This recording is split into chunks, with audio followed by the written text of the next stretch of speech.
આપણે એકાદશી કરીએ છીએ તો પુણ્ય માટે થોડી કરીએ છીએ. આપણા પૂર્વાચાર્યો આજ્ઞા કરે છે, એકાદશી તું એકાદશેન્દ્રિય દોષ નિવર્તકા. એકાદશીના દિવસે વ્રત કરીએ તો ભગવત સેવાની અંદર જે તનુજા દોષો થયા એ તનુજા દોષોનું શમન, આ 11 ઇન્દ્રિયોના દોષોનું શમન એ આ વ્રત દ્વારા થાય, જેથી કરીને જીવ પ્રભુના સુખાર્થ સેવામાં વધારે તત્પર થઈ શકે એ માટે છે. આ માર્ગ જ તત્સુખનો માર્ગ છે. આ માર્ગમાં ક્ષણે ક્ષણે તત્સુખની ભાવના છે, પ્રભુના સુખનો વિચાર છે. પુષ્ટિ ભક્તિનું મૂળ અનન્યતા છે. મારો નિત્ય કર્મ છે મારું સંધ્યાવંદન. પોતે સંધ્યાવંદનના પંચપાત્રોને જોઈ હાથ જોડીને કહે છે, સંધ્યાવંદનમ ભદ્રમસ્તુ ભવતે. હે સંધ્યાવંદન, અત્યાર સુધી તમે મારું કલ્યાણ કર્યું, હવે તમારું કલ્યાણ થાવ. ભો સ્નાન તુભ્યમ નમો.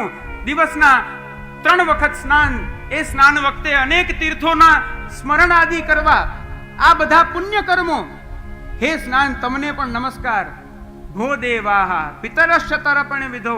હે દેવગણો, હે પિતરો, આજ સુધી મેં તમારું પૂજન, યજન, તર્પણ આદિ કર્યું, પણ હવે હું સક્ષમ નથી, કારણ કે મારા ચિત્તને આ નંદનંદને ખેંચી લીધું છે.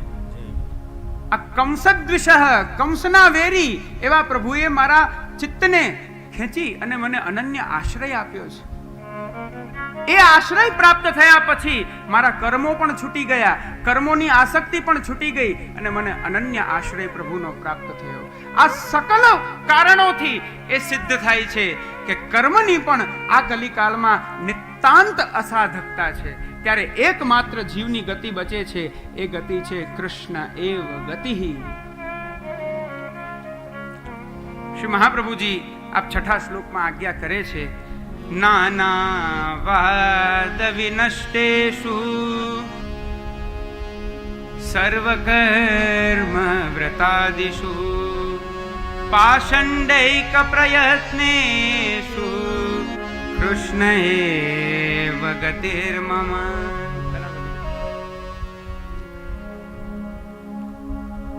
અનેક પ્રકારના વાદ ઉત્પન્ન થાય અને એ અનેક પ્રકારના વાદ ઉત્પન્ન થવાથી કર્મ, વ્રત આદિ જે સદ્ધર્માચરણ છે એ સદ્ધર્માચરણ પણ નષ્ટ થઈ ગયા. સર્વ કર્મ વ્રત આદિ શું, અને જે કંઈ પણ શેષ બચ્યા છે તો એને જીવ પોતાના પાખંડને માટે, પોતાના દંભને માટે પોતે એને પ્રશસ્ત કરી રહ્યો છે. આવા કરાલ કાળમાં, આવી વિકટ સ્થિતિમાં જીવની એક જ ગતિ છે, એ ગતિ શ્રી કૃષ્ણ છે. કૃષ્ણ એવ ગતિ. અનેકવિધ વાદ થાય. વેદો પણ એક જ વસ્તુનું પ્રતિપાદન કરે છે, પુરાણો પણ એક જ પદાર્થનું પ્રતિપાદન કરે છે, શાસ્ત્રો પણ એક જ વાતનું પ્રતિપાદન કરે છે, એ છે કૃષ્ણ તત્વ. પણ છતાં એ જ વાક્યોને લઈને અનેક વાદોને પ્રકટ કરવા આ કલીનો ધર્મ છે, જ્યાં વિદ્વાનોની પણ મતિ આચ્છન્ન થઈ જાય. વિદ્વજ્જનો છે, સુજ્ઞ લોકો છે, શાસ્ત્રને જાણનારા છે, પણ છતાં શાસ્ત્રના સિદ્ધાંતને પોતે સમજી નથી શકતા. સકલ શાસ્ત્રો જેનું પ્રતિપાદન કરે છે તેઓ એનાથી વિપરીત પ્રતિપાદન કરનારા છે. શ્રી ગુસાઈજી પણ આજ્ઞા કરે છે ને, શ્રી મહાપ્રભુજીને વિનંતી કરે છે, ના વિર્ભૂયાદ ભયાંશ્ચેત તધિધરણિતલમ ભૂતનાથોદિતાસન માર્ગત્વાંતાંતતુલ્ય નિગમ પથગતો દેવ સર્ગે વિજાતા. હે શ્રી વલ્લભ, જો આપનું પ્રાકટ્ય આ કરાલ કાલમાં ન થયું હોત તો દૈવી જીવો પણ દેવ સર્ગે જાતા, દૈવી જીવો પણ નેત્ર હોવા છતાં અંધતુલ્ય થઈ જાત. દૈવી જીવ છે, દૈવી જીવ હોવાને કારણે જે કૃષ્ણ સેવા પરાયણ હોવા જોઈએ એ ભૂતનાથોદિતાસન, મહાદેવજી દ્વારા પ્રકટ થયેલો જે અસદવાદ છે તે અસદવાદમાં આ જીવો ફસાઈ અને પોતે અનેક જન્મો સુધી આ સંસાર ચક્રમાં ફરતા રહે. અરે સૃષ્ટિર વ્યર્થા ચ ભૂયાત. આ સૃષ્ટિ, આ દૈવી સૃષ્ટિ કૃષ્ણ પ્રાપ્તિ વિના વ્યર્થ થઈ જાત જો આપનું પ્રાકટ્ય ન થયું હોત. આ કલીનું સ્વરૂપ છે, જ્યાં નાના વાદ છે, અનેક વિધવાદ છે. કોઈ કહે છે કે ઈશ્વર છે જ નહીં, કોઈ કહે છે ઈશ્વર છે પણ નિરાકાર છે, કોઈ કહે છે ઈશ્વર છે પણ એ નિરાકાર પણ છે ને સાકાર પણ છે, કોઈ કહે કે ઈશ્વર તત્વ જ નથી, પાપ પુણ્ય જેવું કંઈ જ નથી. ચારવાક દર્શન. યાવત જીવેત સુખમ જીવેત ઋણમ કૃત્વા ઘૃતમ પીબેત ભસ્મીભૂતસ્ય દેહસ્ય પુનરાગમનમ કુતઃ. આ દેહ તો નાશવાન છે, એક દિવસ બળીને રાખ થઈ જવાનો છે. કાંઈ પાપ પુણ્ય ધર્મ અધર્મ છે નહીં. આ શરીર પ્રાપ્ત થયું છે, ખાઓ પીઓ આનંદ કરો જીવન જીવો. આવો પણ સિદ્ધાંત છે, આવું પણ વાદ કરનારા છે. આ છે નાના વાદ. નાના વાદ એટલે અનેકવિધ વાદો. આ સર્વ વાદોમાં દૈવી સૃષ્ટિ પણ ભ્રમિત થઈ અને ભટકી રહી છે. એ જીવોને પુનઃ એમના એ કાલચક્રનું છેદન કરી અને એમને સાક્ષાત પૂર્ણ પુરુષોત્તમની પ્રાપ્તિ શ્રી વલ્લભે કરાવી. આવા આપણા સમર્થ આચાર્ય શ્રી વલ્લભ છે. હું ઘણી વાર કહેતો હું છું, આજે પણ કહું, આવા શ્રી વલ્લભના ઋણમાંથી આપણે નહીં મુક્ત થઈ શકીએ. શ્રી વલ્લભની જે અહૈતુકી કૃપા છે આપણી ઉપર, આપણે એમાંથી મુક્ત નહીં થઈ શકીએ. ભૂતનાથોદિતાસન મહાદેવજીએ જે આ માયાવાદ આખો પ્રકટ કર્યો છે, પણ પ્રકટ પણ પાછો પ્રભુની ઈચ્છાથી કર્યો છે. વરાહ પુરાણની અંદર આવે છે, ભગવાન સ્વયં જ્યારે કલિકાલનો પ્રારંભ થયો ત્યારે આપે મહાદેવજીને બોલાવીને કહ્યું, ત્વં ચ રુદ્ર મહાબાહો મોહ શાસ્ત્રાણી કારય પ્રકાશમ કુરુ ચાત્માનમ અપ્રકાશમ ચ મામ કુરુ. હે શિવજી, આપ એક કાર્ય કરો. હવે કલિકાલ આવી રહ્યો છે અને વેદ શાસ્ત્ર પુરાણ સર્વમાં પ્રતિપાદન તો મારું જ છે. આ સકલ શાસ્ત્રો મારા જ યશનું ગાન કરી રહ્યા છે, પણ કલિકાલના કારણે સર્વ જીવોને સહજ મારી પ્રાપ્તિ ન થવી જોઈએ. એના માટે આપ એવું મોહ શાસ્ત્ર રચો કે જેમાં સર્વત્ર મારું મહાત્મ્ય છે, પણ એ મારું મહાત્મ્ય ઢકાઈ જાય અને ત્યાં તમારું મહાત્મ્ય પ્રકટ થઈ જાય. અને એ શિવજીએ પછી આખો માયાવાદ પ્રકટ કર્યો. આવા અનેકવિધ વાદ છે. એ નાના વાદ વિનષ્ટેષુ. આવા મહાપુરુષો જ્યારે આવીને મોહ શાસ્ત્ર જો પ્રકટ કરી દે તો ભગવદ્ ગીતામાં તો પ્રભુ આજ્ઞા કરે, યદ્યદાચરતિ શ્રેષ્ઠ તત્તદેવેતરો જનઃ સયત પ્રમાણમ કુરુતે લોકસ્તદનુ વર્તતે. જ્યારે મહાપુરુષો દ્વારા કંઈ નિશ્ચિત કરવામાં આવે તો આખું જગત એનું અનુસરણ કરે. સમગ્ર જગતને મોહ પમાવવાને માટે પ્રભુની આ વિલક્ષણ લીલા થઈ છે. સર્વ કર્મ વ્રતાદિશુ. એ નાના વાદના કારણે જ્યાં સર્વત્ર શાસ્ત્રોમાં નિષ્કામવાદ બતાડ્યો છે, એ જ આખો સકામવાદ બની જાય છે. આ યજ્ઞ કરો, આ કર્મ કરો, આ વ્રત કરો, પણ નાના વાદથી કહેવામાં આવે એટલે એનું પાછળ ફલ થાય કે આત્મ સુખ માટે કરો, સ્વર્ગ સુખ માટે કરો, બ્રહ્મલોકની પ્રાપ્તિ માટે કરો, અમુક અમુક પ્રકારના સુખ માટે કરો. આ કર્મ નથી. કર્મના સિદ્ધાંત માટે તો બહુ સ્પષ્ટ કહેવામાં આવ્યું છે, યદીશ્વરે ભગવતી કર્મ બ્રહ્મણી ભાવિતમ. કર્મ કરતા કરતા કરતા છેલ્લે એક કર્મનો લય જ્યારે પ્રભુમાં થાય ત્યારે જ એ કર્મની સાર્થકતા છે. ગઈકાલે પૂજ્ય શ્રી દાદાભાઈ બહુ સુંદર કહ્યું હતું કે અમારા બધા જ નિત્ય કર્મોની અંદર છેલ્લે પ્રભુને સમર્પણ છે. કૃતે નાનેન પ્રાતઃ સંધ્યાખ્યેન કર્મણા મધ્યાહ્ન સંધ્યાખ્યેન કર્મણા કૃતે નાનેન ગાયત્રી જપેન.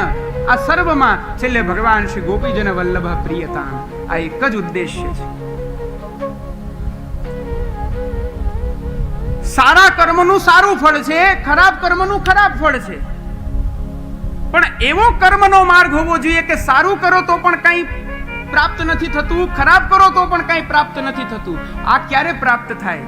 જ્યારે એ કર્મનો લય પ્રભુમાં થાય. એવમ નૃણામ ક્રિયાયોગાહ સર્વે સંશ્રુતિ હેતવઃ.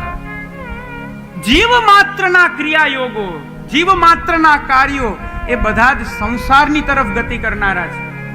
અમંગલની પ્રાપ્તિ કરાવનારા છે. પણ એ જ બધા કર્મોને તો એ વાત્મ વિનાશાય કલ્પંતે, યદિ એ જ સર્વ કર્મોને જીવ પ્રભુને સમર્પી દે, એ કર્મની ગતિ પણ જો જીવ પ્રભુને સમર્પી અને જો કરે તો એ કર્મનું કર્મપણું નષ્ટ થઈ જાય. શ્રીમદ ભાગવતાનું પ્રમાણ છે. કહ્યું કર્મની તો અનેકવિધ ગતિ છે, અનેકવિધ એના ફળ છે, સારા ખરાબ. એ બધું કેમ પ્રભુને સમર્પાય? તો ત્યાં પુનઃ પાછો શ્રીમદ ભાગવતની અંદર કહેવામાં આવે, આમયો યશ્ચ ભૂતાનામ જાયતે યેન સુવ્રત. જે પદાર્થને લેવાથી રોગ થાય એ પદાર્થ ના લેવો જોઈએ, સ્વાભાવિક છે. પણ એ જ પદાર્થના સ્વરૂપમાં પરિવર્તન કરીને જો એ પદાર્થને લેવામાં આવે તો એ પદાર્થ ગુણકારી પણ હોય છે. દૂધ હોય, એ દૂધમાં તમે દહીં કરીને લો તો એ સ્વાસ્થ્ય માટે હાનિકારક છે. પણ એ જ દૂધમાં તમે ઘૃત કરીને લો, એ જ દૂધમાં તમે મધુ કરીને લો, ગ્રહણ કરો તો એ અમૃતરૂપ થઈ જાય. જે કર્મ તમે સકામ ભાવથી લૌકિકની તરફ કરી રહ્યા છો એ તમારો સર્વથા નાશ કરનારો કર્મ છે. પણ એ જ કર્મને જો ભગવદ અર્થ, ભગવદ પ્રીત્યર્થ કરવામાં આવે તો એ જ તમારો ઉદ્ધાર કરનારો થઈ જાય છે.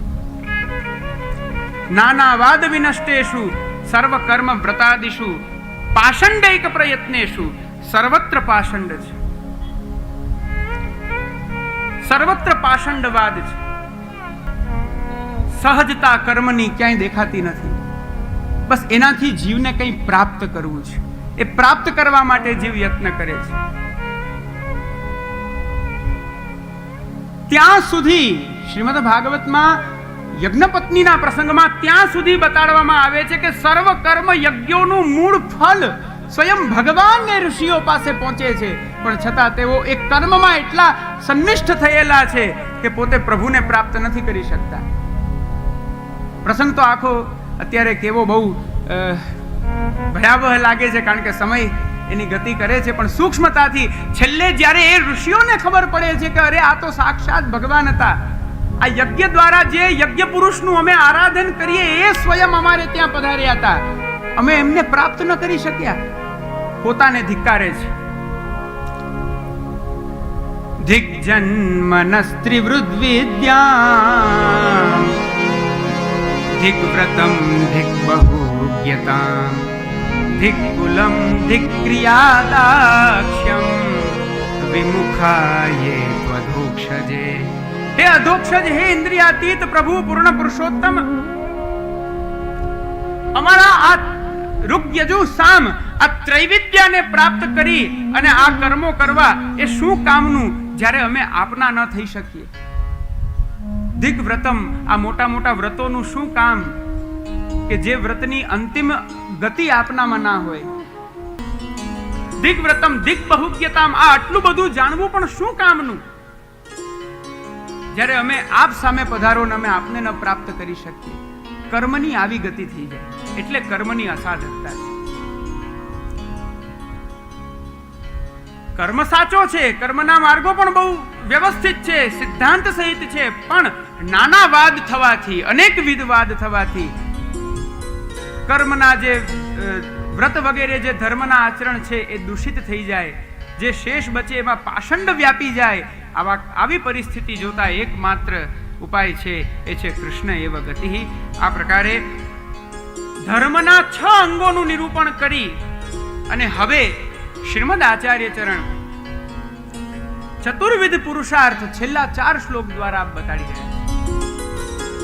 પહેલા શ્લોકથી 6 શ્લોક સુધી ધર્મના 6 અંગ 7, 8, 9, 10 આ 4 શ્લોકો દ્વારા એતન માર્ગી એક વૈષ્ણવના ચતુર્વિધ પુરુષાર્થ શું હોઈ શકે એ માટે શ્રીમદ આચાર્ય ચરણ આપ આજ્ઞા કરે છે.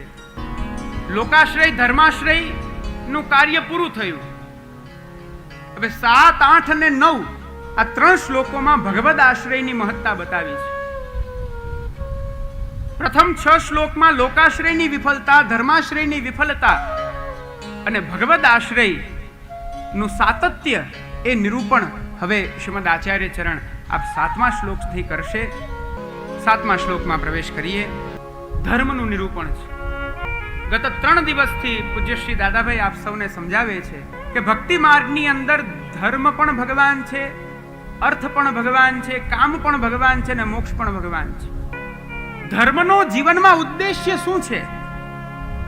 તો શાસ્ત્ર બતાવે છે, ધર્મેણ પાપમ અનુદતિ. ધર્મ દ્વારા પાપનું નિરાકરણ થાય છે. ધર્મે સર્વમ પ્રતિષ્ઠિતમ. ધર્મમાં જ સર્વ કઈ વસ્તુ પ્રતિષ્ઠિત છે. એ ધર્મ છે. પણ જેમ જીવ અનેક છે, જેમ ભક્તિના અનેક માર્ગો છે, એ જ પ્રકારે ધર્મો પણ અનેક છે. પણ એ સર્વ ધર્મમાં શ્રેષ્ઠતમ ધર્મ કયો? શાસ્ત્રમાં આ વિષય ઉપર ઘણું બધું ચિંતન થયું છે. જેમ ભીષ્મ પિતામહને યુધિષ્ઠિરજી પૂછે છે, કો ધર્મઃ સર્વ ધર્માણામ ભવતઃ પરમો મતઃ. અનેક ધર્મોમાં એવો કયો ધર્મ છે જે પરમ શ્રેષ્ઠ છે? આપના મત અનુસાર એ કયો ધર્મ છે? ભીષ્મજી રાજધર્મ કહે છે, બ્રાહ્મણ ધર્મ કહે છે, ક્ષત્રિય ધર્મ, વૈશ્ય ધર્મ, સ્ત્રી ધર્મ, અનેક પ્રકારના ધર્મોનું નિરૂપણ કરતા કરતા કરતા છેલ્લે ભગવત ધર્મનું પ્રતિપાદન કરે. તમેવ ચાર્ચયન, એ જ તમ અર્થાત તે પરબ્રહ્મ પૂર્ણ પુરુષોત્તમ શ્રી કૃષ્ણને ભજવા આ જ જીવનો સૌથી મોટો પરમ મુખ્ય મહત્વપૂર્ણ જો કોઈ એનો ધર્મ હોય તો એ માત્ર ને માત્ર કૃષ્ણ સેવા અને કૃષ્ણ સેવા જ છે. આનાથી અતિરિક્ત બીજો કોઈ જ ધર્મ નથી. સેવા ક્રિયા નથી. સેવા આ શરીરનો ધર્મ નથી, દેહ ધર્મ નથી, લોકવેદનો ધર્મ નથી. સેવા એ આત્મધર્મ છે. સેવા શબ્દ એટલે શું? અને ક્રિયાવાચક નહીં લેશો. આપણા પૂર્વાચાર્યો સમજાવે છે, સેવા એટલે સ્વસ્મિન દાસત્વાનુસંધાન પૂર્વકમ સ્વતંત્ર પુરુષાર્થત્વેન ક્રિયમાણા સેવ્ય સંતોષ જનિકા યા ક્રિયા સા સેવા. સેવા એને કહેવાય કે જ્યાં પોતાનામાં દાસત્વનું અનુસંધાન હોય. તમે તમારા દાસત્વનું અનુસંધાન ન રાખી અને ક્રિયાવત સહજ જો તમે સેવા કરો તો એનું ફળ નથી મળતું, અપિતુ પ્રભુ અપ્રસન્ન થાય છે. શ્રીમદ ભાગવતના 11 સ્કંદમાં પ્રભુ સ્વયં આપ ઉદ્ધવજીને કહે છે કે મારી સેવા એ ત્યારે જ થાય જ્યારે એ સેવામાં સર્વપ્રથમ આદર હોય. આદરઃ પરિચર્યાયામ સર્વાંગૈરભિવંદનમ. પોતાની અંદર દાસત્વનું અનુસંધાન એ પ્રકારે હોવું જોઈએ. એવા આદરથી પ્રભુની સેવા થાય કે જ્યાં ક્ષણે ક્ષણે પ્રભુને એક એક પ્રકારની વિજ્ઞપ્તિ, એક એક વસ્તુનું નિવેદન કરતા, વિજ્ઞપ્તિ કરતા, દંડવત કરી, આજ્ઞા માંગી, પાછી એ વસ્તુને અંગીકાર કરાવો, પુનઃ બીજી વસ્તુની વિજ્ઞપ્તિ કરી, દંડવત કરી, આજ્ઞા માંગી, પુનઃ એ વસ્તુને અંગીકાર કરાવો. સર્વાંગૈરભિવંદનમ. એક દિવસના સેવા ક્રમમાં અનેકો વખત જીવ સાષ્ટાંગ પ્રણામ કરતા કરતા આદરપૂર્વક પોતાના એ પ્રભુને અનન્ય સ્વામિત્વનું સ્થાપન એમાં કરી, એમના ચરણારવિંદમાં પોતાનું અનન્ય દાસત્વનું સ્થાપન કરી અને જે સ્વતંત્ર પુરુષાર્થ રૂપ જે એમની પ્રસન્નતા માટે જે કરાતી ક્રિયા છે એ ક્રિયાનું નામ સેવા છે. એ સેવા છે. આ સેવાનો ઉપદેશ શ્રી વલ્લભે, શ્રી વિઠ્ઠલે કર્યો છે અને એ સેવા જ આપણો ધર્મ છે. પ્રભુ સ્વયં ધર્મરૂપ છે. પ્રભુ આપણું સર્વસ્વ છે. એ ધર્મ પુરુષાર્થને સમજાવતા, ભગવદ આશ્રયની મહત્તા પ્રતિપાદિત કરતા શ્રી વલ્લભ આજ્ઞા કરે છે કે અજામિલ જેવા. ધર્મનો અર્થ છે કે પાપની નિવૃત્તિ કરવી. પણ ધર્માચરણમાં જો તમે પાપની નિવૃત્તિ કરવા જાઓ તો એક સમય એવો આવે કે તમારું જીવન જ ખૂટી જાય, પણ હજી પાપ નહીં ખૂટી આવે. અનેક જન્મોના દુરિતો છે આપણી આરે. અનેક જન્મના એ ભોગોને લઈને આપણે આવીએ છીએ. પણ શ્રી વલ્લભ આપણને કહે છે કે નિશ્ચિંત થઈ જાઓ. જો તમારું ધર્મ પ્રભુ છે તો બસ કેવલ પ્રભુના ચરણારવિંદમાં શરણાગતિ કરો. તમારા સકલ દોષોની નિવૃત્તિ પ્રભુ કરે છે. અજામિલ જેવો મહાપાતકી, જેની અંદર વિપ્રત્વ નથી રહ્યું. બ્રાહ્મણ છે, વેદજ્ઞ છે, શાસ્ત્રો ભણેલો છે, વેદોને ભણેલો છે, કર્મ માર્ગને જાણે છે, છતાં સંગ દોષ થતા એ પ્રકારે પોતે પતિત થયો છે, એ પ્રકારે પોતાના સ્વરૂપની ચ્યુતિ કરી છે એણે, કે એનો કોઈ હાથ પકડવા તૈયાર ન થાય. સર્વથા ભગવાનથી વિમુખ, પણ એવા અજામિલના પણ દોષોની સન્મુખ ન જોતા પ્રભુએ એની ઉપર કૃપા કરી છે, એ દોષોનો નાશ કર્યો છે. શ્રી મહાપ્રભુ આજ્ઞા કરે અનુભવે સ્થિત. અરે આ તો પ્રભુની આ લીલાનો તો અમને અનુભવ છે, માટે અમે કહીએ છીએ કે જે આવી લીલા દ્વારા પોતાના મહાત્મ્યને જણાવી રહ્યા છે, જ્ઞાપિતા અખિલ મહાત્મ્ય, પોતાના મહાત્મ્યને જે અખિલ મહાત્મ્યને બતાવી રહ્યા છે, એવા શ્રી કૃષ્ણના ચરણારવિંદમાં ગતિ કરો. જુઓ, ભગવાનનું પુષ્ટિત્વ જ આ છે કે પ્રભુ સ્વયં પોતાના મહાત્મ્યને બતાડી રહ્યા છે. હું આવો છું, હે જીવો, આવો મારા શરણે, તમારી સર્વાર્થ સિદ્ધિ થશે. આપણે કોણ પ્રભુને જાણનારા? પ્રભુ કૃપા કરીને જણાય તો જ આપણે પ્રભુને જાણી શકીએ, નહીતર આપણામાં એ સામર્થ્ય નથી કે આપણે પ્રભુને જાણીએ. અર્જુને તો ત્યાં સુધી પ્રભુને કીધું કે અરે જીવ તો શું, દેવો પણ આપને નથી જાણી શકતા. નહીં તે ભગવદ વ્યક્તિમ વિદુર દેવા ન દાનવા, આપને કોઈ ન જાણી શકે. આપ દુર્જ્ઞેય છો, પણ સ્વયમેવાત્મનાત્માનમ વેત્થત્વમ પુરુષોત્તમ, આપને તો કેવલ આપ જ જાણી શકો છો. અને આપ જ્યારે ઈચ્છો કે આ જીવને હું જણાવું, વેદોએ પણ એ જ વસ્તુ કહી છે કે એ પ્રભુ જ્યારે ઈચ્છે ત્યારે જ પ્રાપ્ત થાય. જીવ અનેક સાધન કરે તો પણ એ જીવને પ્રાપ્ત ન થઈ શકે.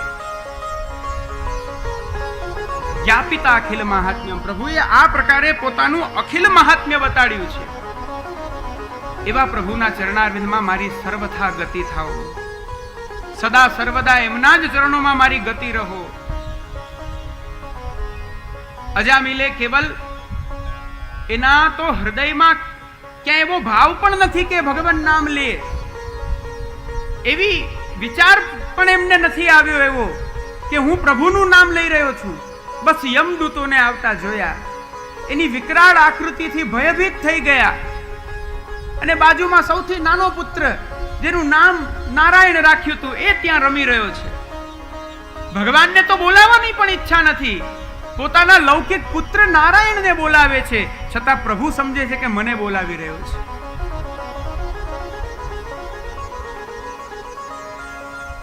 એટલા માટે શાસ્ત્રો કહે છે પ્રભુના અલૌકિક નામોને સદા એનું રટણ કરો. શા માટે? પ્રગાયત સ્વવીર્યાણી તીર્થપાદ પ્રિયશ્રવાહ. જ્યારે પ્રભુ જુએ છે કે આ જીવો મળી અને મારા નામને ગાઈ રહ્યા છે, મારા નામને પરસ્પર કહી રહ્યા છે, તમારી આ સહજ ચેષ્ટા છે, પણ પ્રભુ એવું માને છે કે આહુતૈવ મે શીઘ્રમ, આ જીવ મને બોલાવી રહ્યો છે. તમે નામ લીધું શ્રી કૃષ્ણ, પ્રભુ વિચારે છે આહુત અરે મને બોલાવે છે, અને આવ્યો આવ્યો એમ કરીને પ્રભુ આપ ત્યાં પધારે છે. આહુતૈવ મે શીઘ્રમ દર્શનમ યાતિ ચેતસી, બોલાવ્યો હોય જેમ વ્યક્તિને ને વ્યક્તિ દોડતો આવે એમ પ્રભુ પધારીને જીવના અંતઃકરણમાં બિરાજે, આવું ભાગવત પ્રતિપાદિત કરે છે. આ તો કેવલ પ્રભુનું અશેષ મહાત્મ્ય કેવલ નામનું છે. તો વિચાર કરો, શ્રી મહાપ્રભુજીના સિદ્ધાંતાનુસાર જ્યારે તમે કૃષ્ણ સેવા પરાયણ થાવ તો તમને શું ફલ પ્રાપ્ત થાય? કેવલ નામનું આ મહાત્મ્ય છે. નામને ધારણ કરનાર નામી ષડ ધર્મથી યુક્ત ધર્મી છે. એમનું જે નામ છે એ નામમાં પણ એ ષડ ધર્મો બિરાજે છે, અને એનું એ મહાત્મ્ય અશેષ મહાત્મ્ય છે કે લૌકિક પુત્રને બોલાવે છતાં પણ એનો ઉદ્ધાર થયો. આવું પ્રભુનું અશેષ મહાત્મ્ય, અને એ મહાત્મ્ય પ્રભુ પોતાના નિજભક્તો માટે આ પ્રકટ કરે છે. તો એવા પ્રભુના શરણસ્થ થવું આ જીવનો પરમ ધર્મ છે. જીવનમાં ક્યારેક નામનો આશ્રય લેજો. નામ નિવેદન ગ્રહણ કરનારા જીવનો પરમ ધર્મ છે કે કૃષ્ણ સેવા પરાયણ થાય. પણ જો સર્વથા કૃષ્ણ સેવાની પ્રતિકૂળતા જ છે તો નામનો તો આશ્રય કરી લેજો. આપન્નઃ સંસ્કૃતિમ ઘોરામ યન્નામ વિવશો ગૃણન. અરે પ્રસન્નતાથી સ્મરણ કરતા કરતા પ્રેમાસક્તિ વ્યસનથી ઓતપ્રોત થઈને નામ લો, એનું તો ફલ બહુ અદ્ભુત છે. એ તો ચતુર્બુદ્ધદાસજીએ કૃષ્ણ નામ જબતે શ્રવણ સુન્યોરી ભૂલીરી ભવન હોતો બાવરી ભૈરી, એ તો બહુ અલૌકિક એનું મહાત્મ્ય છે. ખેર એ અત્યારના વિષય નથી, પણ લૌકિકતાથી વિવશ થઈને હવે કોઈ છૂટકો નથી પ્રભુના નામ લેવા સિવાય. આવી હીન ભાવનાથી પણ જો તમે ભગવાન નામ લહો તો શ્રીમદ ભાગવત કહે છે તતઃ સદ્યો વિમુચ્યેત, એ જ સમયે એ જીવને એની જે પીડા, જે આપત્તિ હોય એમાંથી મુક્ત થઈ અને એની જે અભિલષિત જે એનો મનોરથ છે એ મનોરથ પૂર્ણ પ્રભુ કરનારા છે. આવું જેનું અશેષ મહાત્મ્ય એવા પ્રભુના ચરણારવિંદની ગતિ શ્રીમદ આચાર્ય ચરણ આપણને બતાડી રહ્યા છે. પ્રભુનું અશેષ મહાત્મ્ય કેવું છે? શ્રી મહાપ્રભુજી ભાગવતાર્થ પ્રકરણની અંદર બતાવે છે કે સંબંધ માત્રે સંજાતે બહિર્વાંતર અથા પીવા. હજી તો કેવલ જીવે હાથમાં તુલસી દલ લઈ પ્રભુના ચરણારવિંદમાં પોતાનું આત્મનિવેદન કર્યું. હજી તો કેવલ બાહ્ય સંબંધ માત્ર થયો, હજી તો પ્રભુ એની ઉપર સેવામાં પધાર્યા પણ નથી. એ જ સમયે પ્રભુના અંતઃકરણમાં અનેકવિધ મનોરથ પ્રકટ થાય કે રમયત્યૈવ હિ નિજાન, હું કયા પ્રકારે આ જીવને સુખ આપું, કયા પ્રકારે આ જીવને મારા ભજનાનંદની અનુભૂતિ કરાવું. મારું તો સર્વ કંઈ અલૌકિક છે. કાયેન, શું હું આ અલૌકિક મારા શ્રીઅંગ દ્વારા, મનસા હું મન દ્વારા એના મનમાં પ્રવેશીને એને આનંદ આપું, વચસા વાણી દ્વારા આનંદ આપું. આ પ્રકારે જે ભક્ત ભાવપોષક છે એવા પ્રભુનું આ અશેષ મહાત્મ્ય છે. અને એ પ્રભુના ચરણારવિંદમાં જ્યારે આપણું સર્વસ્વ નિવેદન થાય ત્યારે શ્રી વલ્લભ કહે એમનું અશેષ મહાત્મ્ય શું? તો રમયત્યૈવ હિ નિજાન સર્વથા નૈવ મુંચતી. અહર્નિશ એ પ્રભુ ભક્તોમાં રમણ કરનારા છે. જીવ ભલે પ્રભુને ભૂલે પણ પ્રભુ જીવને ભૂલતા નથી. કદાપી એ જીવનો ત્યાગ નથી કરતા. આ પ્રભુનું અશેષ મહાત્મ્ય છે.